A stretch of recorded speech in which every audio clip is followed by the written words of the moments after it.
Fresno's National Weather Service in Wilmington, North Carolina.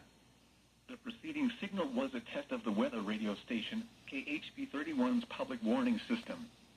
During potentially dangerous weather situations, specially built receivers can be automatically activated by the signal to warn of the impending hazard. Tests of the signal and receiver performance are normally conducted between the hours of 11 and noon each Wednesday. If there is a threat of severe weather, the test will be postponed to the following Wednesday. To provide the most consistent and dependable warning service possible, the warning alarm will be activated for hazardous watches and warnings for the following counties in southeast North Carolina: Bladen, Brunswick, Columbus, Pender, and New Hanover. This has been a test of the NOAA Weather Radio public warning alarm system. We now return you to the normal program schedule.